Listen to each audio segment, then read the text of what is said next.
Assalamualaikum warahmatullahi wabarakatuh. Perkenalkan, nama saya Muhammad Reza Saputra, akrab disapa Reza, dengan akhiran NIM 109 dari kelompok 4 histologi. TBK izin membuat video garis tentang aliran darah ginjal dan filtrasi. Di aliran darah ginjal itu terdapat 6 arteri. Yang pertama itu arteri renalis. Arteri renalis ini arteri utama yang memasok darah ke ginjal. Yang kedua itu arteri segmentalis, cabang-cabang arteri renalis di dalam ginjal. Yang ketiga itu arteri interlobaris, arteri yang berjalan di antara lobus-lobus ginjal. Yang keempat itu arteri arcuata, arteri yang melengkung di perbatasan korteks dan medula ginjal. Yang kelima itu arteri interlobularis, arteri yang berjalan di korteks ginjal. Yang keenam itu arteriol aferen, memasok darah ke glomerulus di dalam corpuscle renalis. Selanjutnya itu corpuscle renalis dan sawar darah filtrasi. Adapun glomerulus, tugas dari glomerulus ini jaringan kapiler tempat filtrasi darah terjadi. Adapun proses sawar darah terjadi proses sawar darah filtrasi. Ada 3. Yang pertama itu endotel kapiler berfenestrasi. Endotel kapiler glomerulus yang memiliki pori-pori untuk meningkatkan permeabilitas. Selanjutnya itu membrana basalis glomerulus. Lapisan di antara endotel dan podosit terdiri dari kolagen dan glikoprotein. Selanjutnya itu celah filtrasi pedikal sel podosit.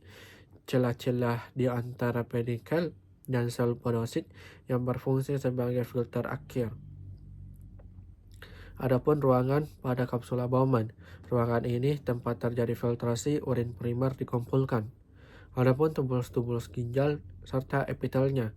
Tubulus contortus yang pertama itu tubulus contortus proximal.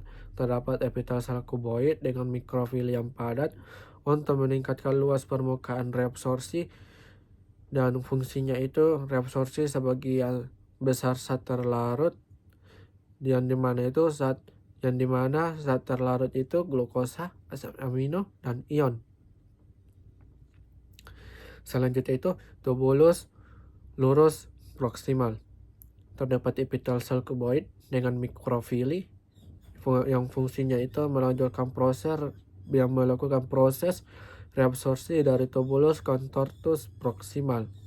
Selanjutnya itu ansa Henle cabang descendent tipis yang memiliki epitel sel gepeng yang fungsinya permeabel terhadap air.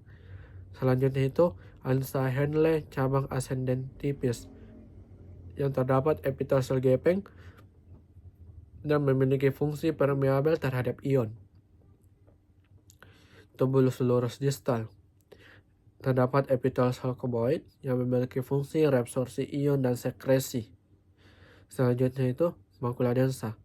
Sel khusus di tubulus distal mendeteksi konsentrasi natrium di dalam cairan tubulus yang memiliki fungsi mengatur tekanan darah melalui asam renin, angiotensin, aldosteron dengan memberikan sinyal kepada sel juxtaglomerular untuk menghasilkan renin. Selanjutnya itu tubulus contortus distal. Terdapat epitel sel kuboid yang memiliki fungsi sekresi dan reabsorpsi yang diatur oleh hormon. Selanjutnya itu tubulus collectivus.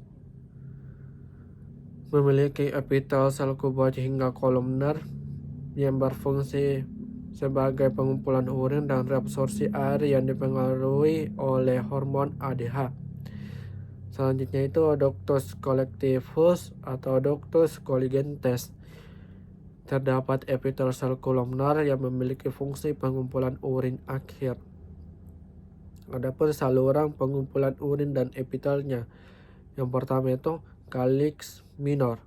Struktur berbentuk cangkir yang mengumpulkan urin dari papila ginjal. Yang kedua itu calyx mayor. struktur yang terbentuk dari gabungan calyx minor. Yang ketiga itu pelvis renalis, tempat pengumpulan urin sebelum masuk ke uretra. Yang keempat itu uretra, terdapat epitel transisional urethelium 2/3 proksimal dan 1/3 distal memiliki struktur yang sama. Yang kelima itu vesika urinaria atau kandung kemih yang terdapat epitel transisional urethelium uretra. Di uretra itu terdapat 3 pars. Yang pertama itu uretra pars prostatica, terdapat epitel transisional. Yang kedua itu uretra pars membranosa, terdapat epitel bertingkat kolumnar. Yang ketiga itu uretra pars spongiosa, yang terdapat epitel bertingkat kolumnar bagian prostat proksimal. Yang epitel berlapis gepeng itu di distal. Selanjutnya itu tubulus seminiferus yang proses spermatogenesis dan spermiogenesis. Yang pertama itu tubulus seminiferus, terdapat epitel germinal terdiri dari sel Sertoli atau sel penunjang dan sel spermatogenik pembentuk sperma. Di tubulus seminiferus ada spermatogenesis. Nah, di spermatogenesis ini terjadi proses pembentukan sperma dari spermatogonia hingga spermated dan terjadi di antara sel Sertoli yang melibatkan mitosis dan meiosis dan berdiferensiasi sel. Ada pula spermiogenesis. Spermiogenesis ini transformasi dari spermatid menjadi spermatozoa atau sperma matang yang melibatkan pembentukan akromosom, pemadatan nukleus, dan pembentukan flagela. Yang kedua itu perjalanan sperma serta epitelnya. Yang pertama itu tubulus recti, saluran pendek yang menghubungkan tubulus seminiferus ke rete testis. Selanjutnya itu rete testis, jaringan saluran di hilus testis. Selanjutnya itu ductus efferens, terdapat epitel bertingkat kolumnar bersilia yang memiliki fungsi membawa sperma dari rete testis ke epididymis. Selanjutnya itu ductus epididymis yang memiliki epitel bertingkat kolumnar dengan stereosilia yang memiliki fungsi penyimpanan dan pematangan sel. Selanjutnya itu ductus vas deferens memiliki epitel bertingkat kolumnar dengan stereosilia yang memiliki fungsi membawa sperma ke uretra. Selanjutnya itu ductus ejaculatorius, saluran yang terbentuk dari gabungan vas deferens dan ductus dari fascicula seminalis yang bermuara di uretra prostatica. Yang ketiga itu kelenjar aksesoris dan fungsinya. Di kelenjar aksesoris ini terdapat 3 kelenjar. Kelenjar yang pertama itu kelenjar fascicula seminalis yang memiliki fungsi menghasilkan cairan kaya fruktosa dan sebagai energi sperma dan prostaglandin dan protein yang bermuara di ductus ejaculatorius. Yang kedua itu kelenjar prostatica yang memiliki fungsi menghasilkan cairan yang mengandung enzim PSA dan zat penunjang sperma yang muaranya di uretra pars prostatica. Yang terakhir kelenjar bulbouretralis Cowper yang memiliki fungsi menghasilkan cairan pelumas sebelum ejakulasi yang muaranya itu di uretra pars spongiosa. Yang terakhir itu atau yang keempat